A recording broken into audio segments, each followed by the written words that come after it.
हरि सिंह जी पुनः 100 रुपए की राशि दे करके मेरा उत्साहवर्धन करें। बहुत बहुत धन्यवाद।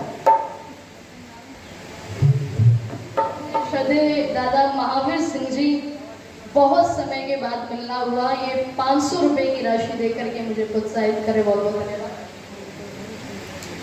आदरणीय श्रद्धेय मान सिंह आर्य छानी बड़ी से हमारे मध्य में है, 100 रुपए की राशि दे रहे। बहुत बहुत धन्यवाद। बलजीत सिंह आर्य जी, ये भी 100 रुपए की राशि देकर के मेरा उत्साहवर्धन करें। बहुत बहुत धन्यवाद।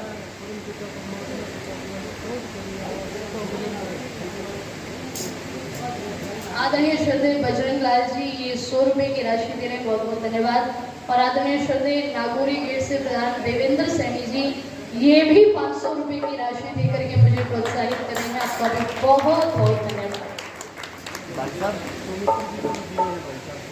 अच्छा, आदरणीय श्रद्धेय देवेंद्र सैनी जी ने, प्रधान जी ने सौमित्र अंगिरस जी को भी राशि देकर के 500 रुपए की सम्मानित किया है। आपका पुनः बहुत बहुत धन्यवाद।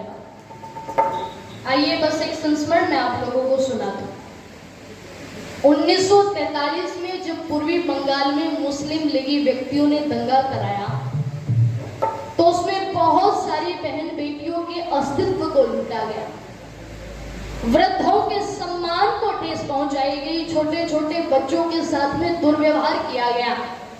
उस समय आर्य विरदल के अध्यक्ष थे ओम प्रकाश त्यागी जी। जरा जुड़ने का प्रयास कीजिएगा घटना से। ओम प्रकाश त्यागी जी को किसी ने पत्र आदि, संदेश आदि देकर के उनको संदेश दिया, तो वो अपने साथ में 100 आर्य विरदल के नौजवानों को लेकर के पूर्वी बंगाल में पहुंचे और जिन बहन बेटियों के अस्तित्व को लूटा जा रहा था, उनके अस्तित्व की रक्षा होने की, वृद्धों के सम्मान को जो ठेस पहुंचाई जा रही थी, उनके सम्मान की रक्षा उन्होंने की। और जब वो विजयी होकर के कोलकाता कर्मा वाली स्ट्रीट आर्य समाज में पहुंचे, तो आर्य समाज के पदाधिकारियों ने फूल मालाओं के साथ में ओम प्रकाश त्यागी जी का स्वागत किया। धन्यवाद। अब जब सब लोगों ने सम्मान किया, तो शाम के समय में उस आर्य समाज का एक सेवक था जिसका नाम था तुलसीराम। तुलसीराम ओम प्रकाश त्यागी जी के पास में आकर के बड़ी विनम्रता से एक बात कहते हैं कि सब लोग तो आपका सम्मान कर ही रहे हैं, मैं भी आपका सम्मान करना चाहता हूँ। मैं अपने हाथों से बना हुआ राष्ट्रवादी भोजन आपको कराना चाहता हूँ, आप जरा उस भोजन को स्वीकार करें। तो ओम प्रकाश त्यागी जी लिखते हैं कि मैं बड़ा जिज्ञासु था ये जानने के लिए कि ऐसा कौन सा भोजन है जो राष्ट्रवादी है। तो इसी जिज्ञासा के चलते वो प्रातःकाल जल्दी उठे और नहा धो करके ओम प्रकाश त्यागी जी उनके कमरे में पहुंचे, तुलसीदास जी के। तुलसीराम के कमरे में जाकर के कहते हैं कि तुलसीराम, तुम वो जो शाम को राष्ट्रवादी भोजन कराने की बात कर रहे थे, जरा तुम मुझे वो भोजन कराओ, मैं करने के लिए बिल्कुल तैयार हूँ। तो कहते हैं कि तुलसीराम उठा और सामने से एक अलमारी का ताला खोला और ताला खोल करके उस अलमारी में से एक थाली और एक कटोरा निकाल करके लाया और उस थाली और कटोरे में जो दाल, चपाती, सब्जी आदि उन्होंने बनाई थी, वो बड़ी श्रद्धा से ओम प्रकाश त्यागी जी के सामने परोसी। ओम प्रकाश त्यागी जी ने एक टुकड़ा तोड़ा और मुंह के अंदर डाला तो उनसे रहा नहीं गया। उन्होंने पूछा कि तुलसीराम, तुम तो कोई राष्ट्रवादी भोजन कराने की बात कर रहे थे, इसमें राष्ट्रवादी भोजन की कौन सी बात है, मैं ये जानना चाहता हूँ। तो तुलसीराम कहता है कि यही बात मैं आपको बताना चाहता हूँ, यही बात मैं आपको बताना चाहता हूं कि सांड्रस के कत्ल के बाद भगत सिंह इस आर्य समाज में आए थे और वो इस आर्य समाज में 3 महीने तक रुके और 3 महीने तक वो प्रातःकाल सबसे पहले उठ करके यज्ञवेदी के समीप बैठ करके 8 मंत्रों का जाप करते थे। और जब यज्ञ की अग्नि को प्रज्वलित करने का समय आता था, यज्ञ की अग्नि को प्रतिष्ठित करने का समय आता था, तो आर्य समाज में सोने वाले प्रत्येक व्यक्ति को उठा करके कहते थे कि उठ जाओ, ये सोने का समय नहीं है, यज्ञ की अग्नि प्रज्वलित होने वाली है, उठ जाओ। सबको उठा करके यज्ञवेदी के समीप ले आते थे और आगे सुनेगा जब 3 महीने पूरे हो गए तो वो कहते हैं कि भगत सिंह मेरे पास आए थे और मेरे पास आकर के उन्होंने बड़ी विनम्रता से एक बात कही थी कि तुलसीराम, दुनिया के लोग राष्ट्र का भला करने के लिए, समाज का भला करने के लिए धन आदि दे देते हैं, कोई कीमती वस्तु आदि दे देते हैं, लेकिन मेरे पास में ऐसा देने के लिए कुछ भी नहीं। इस आर्य समाज ने 3 महीने तक मुझे श्रेय दिया है, मैं इसे कुछ देना चाहता हूँ। हाँ, कोई कीमती वस्तु तो मेरे पास में नहीं है, बस ये थाली और कटोरा, ये मेरा तुम्हारे पास रहेगा।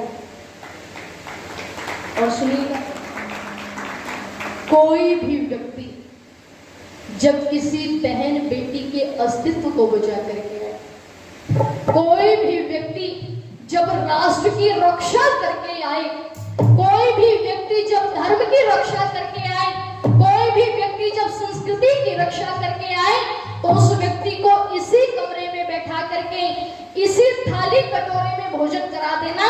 और यदि तुमसे कोई पूछे कि ये क्या है, अगर तुमसे कोई पूछे ना कि ये क्या है, तो उन्हें बस एक बात कह देना कि ये भगत सिंह की विरासत है, भगत सिंह की विरासत है। और इतनी बड़ी विरासत, ध्यान रखिएगा, महात्मा गांधी जिस रस्सी से अपनी बकरियों को बांधा करते थे ना, वो रस्सी आज भी संग्रहालयों के अंदर संजो करके रखी गई है। लेकिन मैं पूछना चाहती हूँ, जरा वो रस्सियां भी हमें दिखा दो जिससे भगत सिंह जैसा नौजवान फांसी झूल गया। जरा वो रस्सियां भी हमें दिखा दो जिससे राजगुरु सुखदेव जैसे नौजवान फांसी झूल गए थे। जरा वो रस्सियां भी हमें दिखा दो जिससे राम प्रसाद बिस्मिल जैसा नौजवान फांसी झूल गया था। मैं निवेदन कर दूं आप लोगों के मध्य में, आज उन शहीदों के देश में उन्हें ही आतंकवादी कहकर के घोषित किया जाए, तो अच्छा इससे बड़ी शर्म की बात और कोई हो सकती है क्या? मैं निवेदन कर दूं आप लोगों के मध्य में, जिन लोगों ने अपना सर्वस्व दे करके, अपना खून, अपना पसीना दे करके इस देश को स्वतंत्र कराया, और नौजवानों के तो कहने क्या, इन सब भावनाओं को समेटते हुए कवि ने बहुत सुंदर पंक्तियां लिखी हैं। जरा जुड़ने का प्रयास कीजिएगा, बिल्कुल हरियाणवी देसी तर्ज।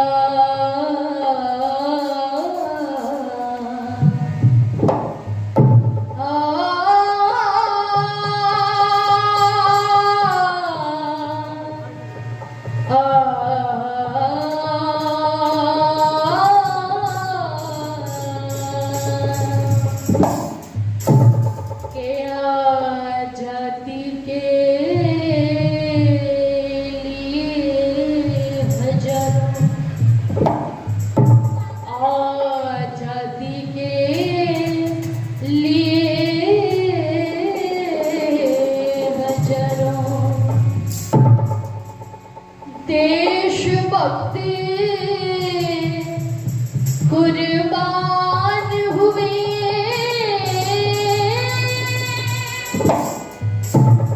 नाम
बलशाली की देख वीरता बलशाली की यवन सभी हैरान हुए नाम अमर कर गए जगत में भारत वीर महान हुए।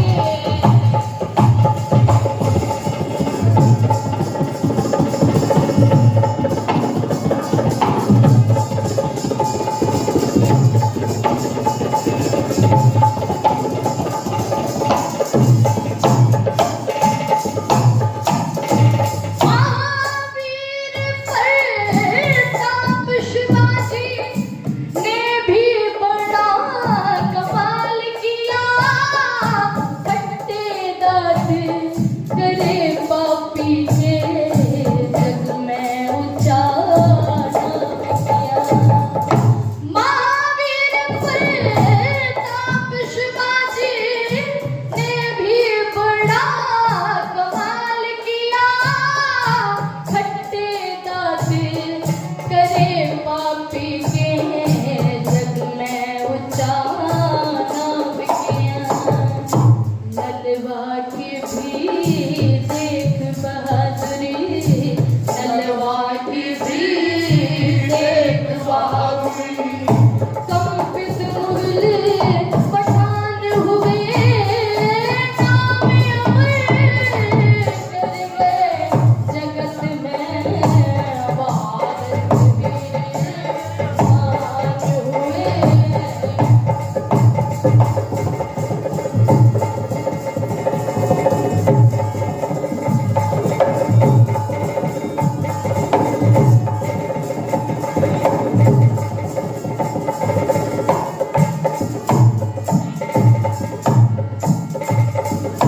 स्वामी दयानंद कुंवर सिंह तात्या टोपे वीर खड़े गौ हत्यारे अंग्रेजों से आजादी के लिए लड़े।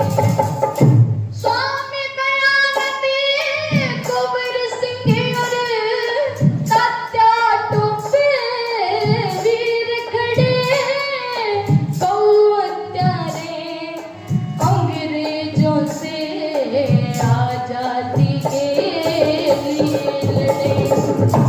लक्ष्मीबाई तुलाराम हो लक्ष्मीबाई तुलाराम गल पांडे बलवान हुए नाम अमर कर गए जगत में भारत वीर महान हुए।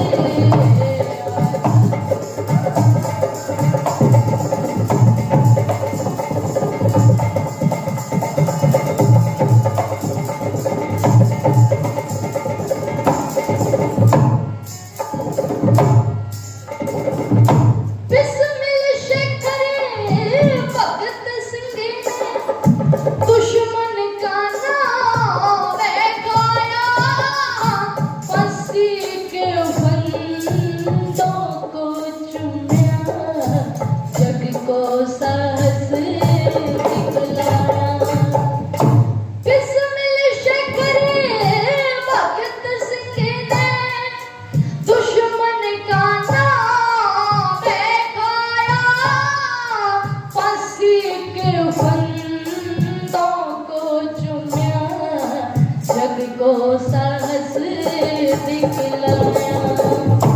वीर लाजपत के भी निर्भय वीर लाजपत के भी निर्भय जोशीले व्याख्यान हुए नाम अमर कर गए जगत में भारत वीर महान हुए। आजादी में हजारों देशवासी